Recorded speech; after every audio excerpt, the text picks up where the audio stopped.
Hey guys, this is OddOneGaming and this is going to be another Raid Shadow Legends video.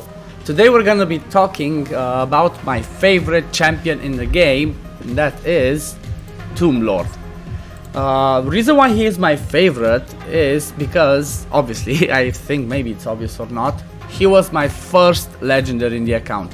This was at the point where I had basically no idea about the game. I mean, I knew a little bit how to play here and there, but I didn't know about good gear sets, about skills, about books, about masteries, about all of that.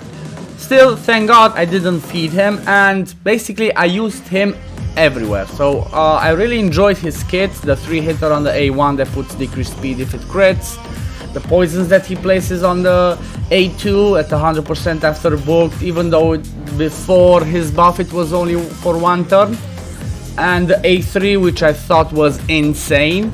Like, especially this part, which most people do not know about and don't talk.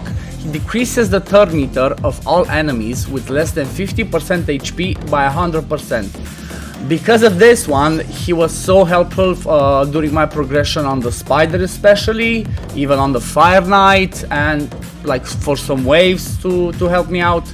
And at the same time, this one does AoE decreased attack and decreased defense after it's booked, obviously. Another nice thing about this is if he depletes the turn meter, he gains an extra turn. Like, gets an extra turn if an enemy's turn meter is decreased by this skill. So basically, if you're up against a wave and let's say maybe there's only one person that has lower HP under 50%, he uses this one, depletes the turn meter, and he gets another turn. So basically he can do again his poisons or his A1s and all that. At the same time, now he used to have a 42% increased defense aura for arena, which now has been changed to increases ally accuracy in Doom Tower battles by 70. He used to be okay before, like, what, they changed this one, now he puts up 2 poisons. This used to be on a 5-turn cooldown. This was something I wasn't really happy about when I got my Seer on my account, because I couldn't use him anymore paired with Seer to put the AoE decreased defense. Because it was on a 5-turn cooldown. Even with the Renegade reset, because I don't have a Kymar, even with the Renegade reset, this wouldn't come back in play, so you could put the decreased defense again for Seer to just nuke the waves. So I was really upset about it because he was my favorite champion and all that. But now I could use him again. I could use him again with Seer, but obviously since I have Ghostborn, unfortunately, I'm always gonna use Ghostborn because he has this debuff cannot be resisted. So basically no 3% for him to not land a decreased defense. But let's come back to the main event. This champion is so insane, and I was testing some stuff here, there, everywhere, you know, but let's say I don't have that end game gear. Like, for example, I don't have that high resistance on him, the accuracy, you know, because he's quite dependent on stats if you want to make him for solo build. So he needs that speed at least to be 200. He needs 100% crit rate, so he lands the decreased speed on the A1 and he lands 4 poisons. He needs the accuracy to land them if we're going against higher stuff like Doom Tower, like I'm gonna show. And he needs obviously the survivability if he's gonna solo stuff. His base HP is 18k, it's not too bad but not extremely good, and his base defense is pretty low. So it was quite tricky. It took me quite a few days. I think, like, I've been trying it for over a week in different builds, different stuff, to see what I can do with him. And I finally found sort of like the sweet spot, but I'm not having the resistance, but it still works. Let me show you the masteries at the same time. So he's obviously got the crit rate and the crit damage, because I want to make it easier for me to have the crit rate. I could have gone the defensive one here instead to get the resist and these ones, you know, the resurgent, in case we get the debuff, have a chance to remove it, survive some more, and the retribution.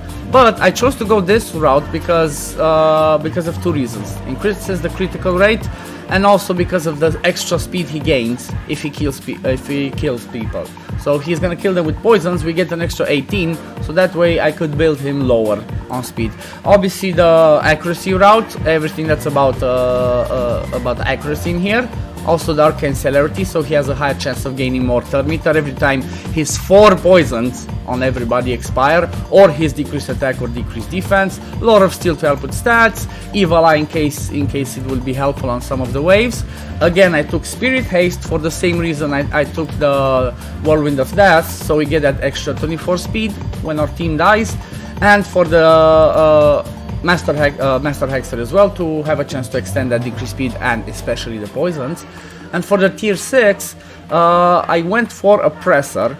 Basically this one increases the turn meter fill rate by 2.5% for each active debuff cast by this champion. Stacks up to 10%. So 1 second, let me just move myself up to here. Yeah, so these are the masteries on the offensive side, as I was in the way. So at least I didn't take Giant Slayer. I think it might work with Giant Slayer as well, maybe not.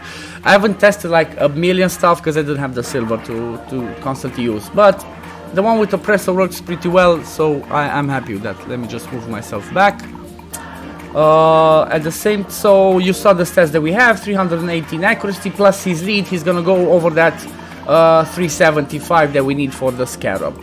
Let me show you the Great Hall to explain why we didn't go the accuracy. So this is my Great Hall. It's not insane. I'm not end game. I'm late game, let's say. And obviously, if I had these two maxed, if I had the resistance and the accuracy on Spirit maxed, I would gain another 40 to accuracy and to resist, and then I could possibly build him to have the resistance needed as well. Maybe not for the Scarab part, but maybe for the build that I would want him to solo Dragon 25, because I wanted to try to do that as well with him. But honestly, I really wanted a place for him in my teams again that would make it really easy. So I said, you know, since I don't have Euros already, I don't even have Thea yet because I just recently started beating Hardum Tower. I said, okay, let me just try and build him to beat the Scarab boss. So let's take him on floor 100. I'm basically bringing only 2 people. I could bring a third one that would just die, so any old champion there. Let's say we bring like this, so we get that extra 28 speed from the support mastery. So after they die, we get the speed. The reason why I'm trying to only get 2, it's so tricky on the boss part. We want everybody to die. Like, we want to try and have everybody die before we get to the boss part, so he solos it. Because if they come in and they start attacking and we don't have somebody in a shield set, it complicates things. He loses too much of his HP if he doesn't have the decreased attack on time. So I noticed that it's safer to just have him solo the boss part. They die before, hopefully, and he just kills the second wave and gets to the boss part. So let's take it in for a spin. Let's see how this one goes.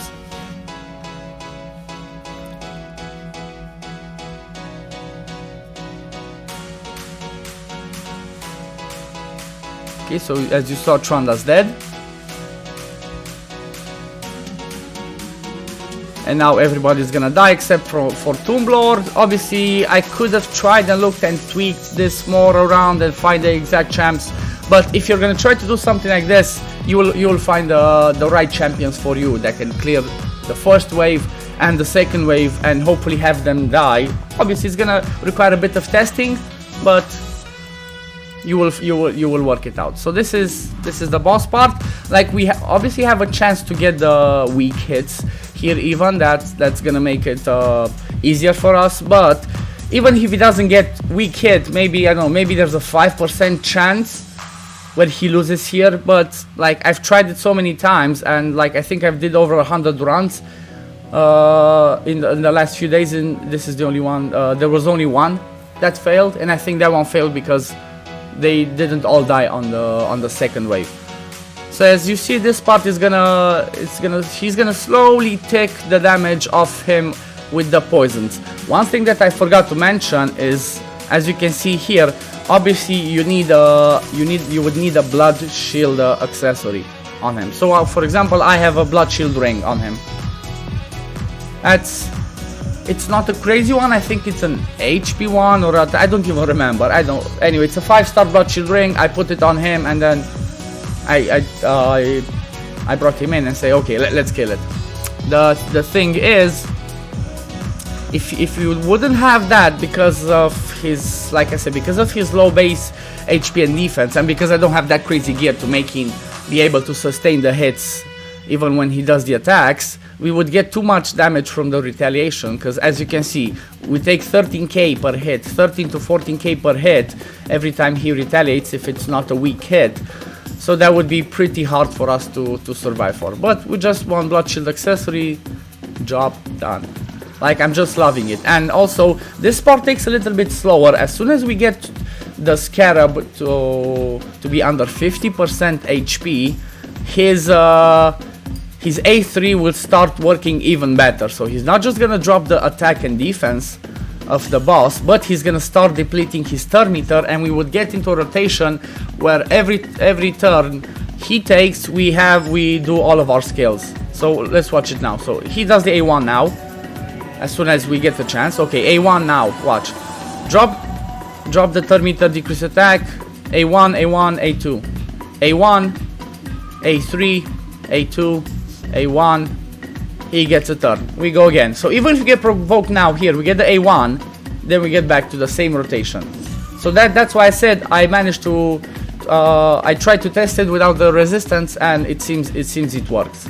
So that's one less of a stat that you need to worry about him in order to make this one work. So it's, let's say this is not an end game build, this is a late game build. So even if you don't have the craziest gear on the account and maxed great haul, you could work around it and build it like this. As you see, it's pretty reliable. There wasn't even a second that we worried about him dying. So this is, I think, somewhere around 4 minutes, which I don't think honestly it's too bad to just have, like, you know, just have one champion built for this, instead of having a team revolved around having somebody with a shield to do it pretty fast, or if you're not at the stage where you have Eurost already, or you might want to use Eurost somewhere else. I think there's also, I mean, I don't think, I'm 100% sure there's also some Vergis builds for this one. I don't know if, I haven't checked so many, so I don't know if it's faster or not. But honestly, I'm pretty happy with 4 minutes. Let's see, so 4 minutes, about 10, 15 seconds, 20 seconds.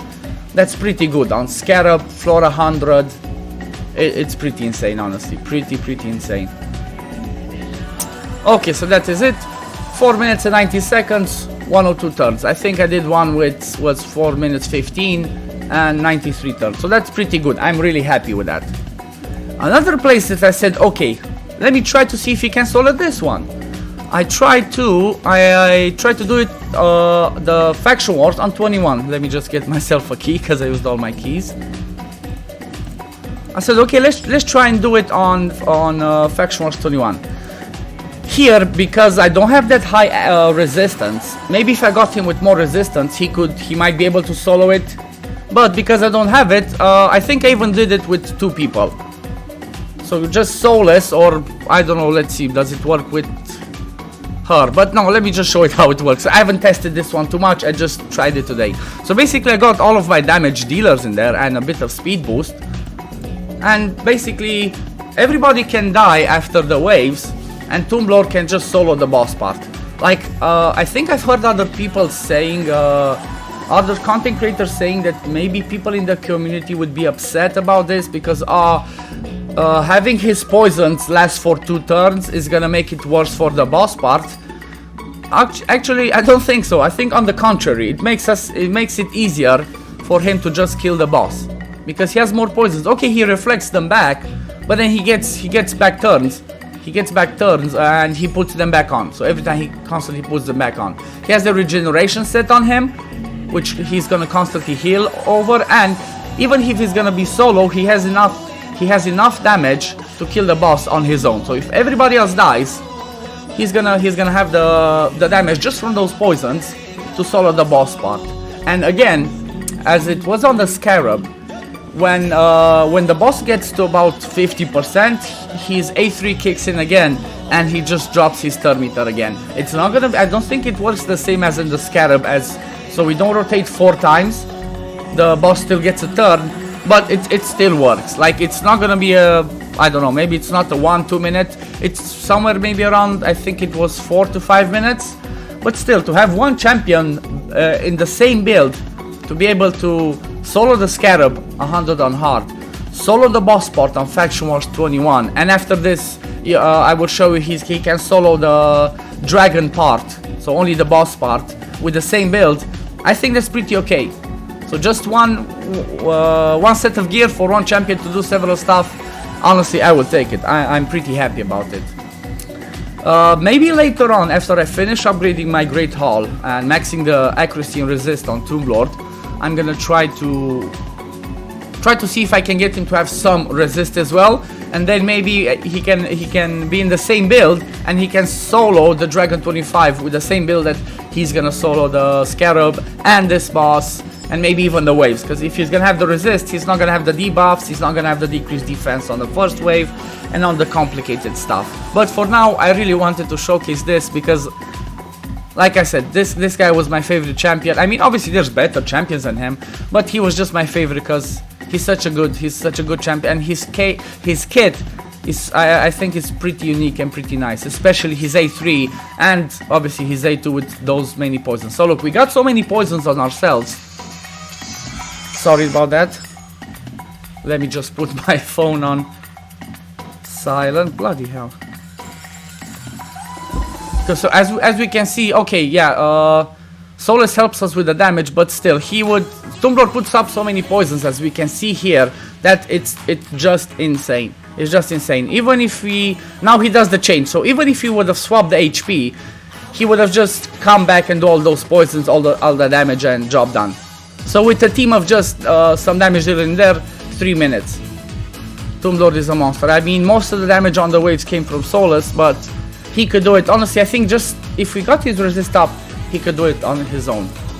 So now let me show you on Dragon 25 with obviously a Seer team, which hopefully we want to try, and we want to see them. We want to have everybody down in the boss part, hopefully, so we can just solo it. I just did some presets on this one. I made him to open and then just lock it because we don't need it. For him, we just want him to get back to his poisons as soon as possible. Seer obviously to nuke, nothing on Ghostborn. Archmage, she can be full auto, and I just brought like a level 30 Renegade, so she can reset and she can die as fast as possible. So let's check this one out. The reason why I have Ghostborn in here and not just leave Tomb Lord for the drop defense, because I want 100% consistency. If he misses the drop defense on one of the mobs, it's gonna be longer. We're not gonna fail, but it's going to be longer, and we might need to bring a better Renegade or, you know, do some changes. But this way, he's still gonna shine. Like, we're hoping to have everybody die as soon as possible. Look at that, he's already stacked up 4 poisons in there. Now we're just trying to hopefully have everybody die and Tomb Lord to solo it. The boss is not gonna do enough damage to kill him. Okay, so we had some people die. We got the karma burn from Seer there. Okay, one more down. Okay, let's get another one. Okay, so now he's gonna solo this part. It's not the fastest in the world. Like, I think there's teams that do it under 1 minute, but honestly, I'm still happy with this. I'm still gonna use him here instead of some other people. Maybe if I bring him in a solo build, then he's definitely gonna be here. Like if I want to do it with some food champs. So as you can see, 1 minute and 9 seconds. Maybe it's a maximum of 1 minute and 20 seconds, I think. But that's pretty good. And he's just an awesome champion. I just love him. Let me see, anywhere else I wanted to showcase him? No, yeah, but let's talk a little bit more about him. So I explained at the beginning some of the things where I used to use him, but I think he's extremely viable. Let's say if he's one of the only legendary champions you have and you struggle on Spider, for example. He would be a really good champion to use in there, but the way that I used him before, when I used an HP burst strat, I just locked out his A2, because we don't want those poisons to kill the spiderlings. If you want to kill the spiderlings, have the A2 in there, but this is the main event. So basically with this one, you do the AoE decrease attack on the spiderlings, which is gonna help you be able to tank it a lot more. a lot more. Plus the decreased defense, that's gonna go on the boss as well, and those spiderlings, so it's gonna help you nuke the spiderlings if you want to do that. His A1, which is a 3-hitter, does decrease speed if he crits. We're obviously gonna build him to crit. So if you're gonna use him early game and mid game, I wouldn't go for this one. This set of masteries is specifically built, from my point of view, for like end game, solo strats and stuff like that. If you want to use him for early game, mid game, even late game, if you don't want him to solo stuff, I would rather take him to Giant Slayer. Still keep these ones, these masteries with the Third Meter, Lord of Steel and Master Hexer. Maybe you could drop Spirit Haste, just keep Master Hexer, and take him the same offensive with crit rate, crit damage. Maybe here you go Life Drinker and take him to Giant Slayer, so on boss parts he does more damage. With the same, maybe with the same masteries but drop Arcane Celerity, he could be really useful on the clan boss, for example. If you need somebody that does decreased defense and decreased attack, having this one be on 4 turns cooldown now, you can make him go in normal team, let's say have him go 4-3 ratio. So you would have the decreased attack for the AoEs always, and he brings all the poisons in the world that you need. Like 4 poisons for 2 turns on 3 turn cooldown. He's just insane. Plus 3-hitter on the A1. So he's just an insane champion, like everywhere now. I think honestly we can just use him everywhere. He's a monster. We could even use him in arena, because the decreased defense that we would normally use. So normally the arenas, like let's say for example I have Sifi, Arbiter, drop defense and a nuke. Let's say you don't have all these crazy champs, but you go on the standard build. 2 speed boosters, 2 speed and Third Meter boosters, a drop defense champion and a nuker. So you'd have, for example, I don't know, Gorgorab and Apothecary, or Haikatun and Apothecary, and you have Tomb Lord. You would use Tomb Lord for the drop defense because he places it. It says here has an 80% chance of placing, so it's placing the decreased attack, and also has an 80% chance of placing. So you don't care about affinity unless you get 3% resisted.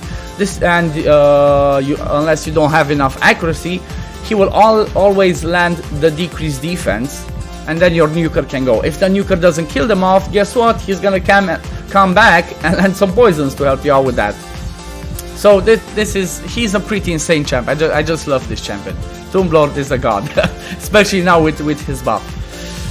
Well, I think that is it. Yeah, let me see. I just want to mention the books that he requires is quite a few, like 4, 8, 13, so it's quite high, but it's pretty good. I mean, you could run him even without having his A1 book. Like this one just gives him a little bit more damage, which you don't care about.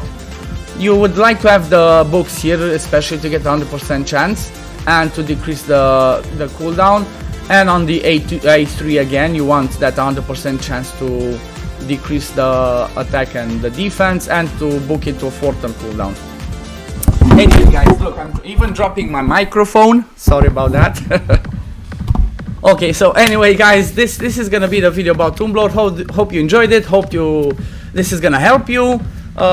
If you liked it, don't forget to drop a like, subscribe to the channel to see when I upload my next video, and I will see you guys in the next video. Peace, love you all, take care guys.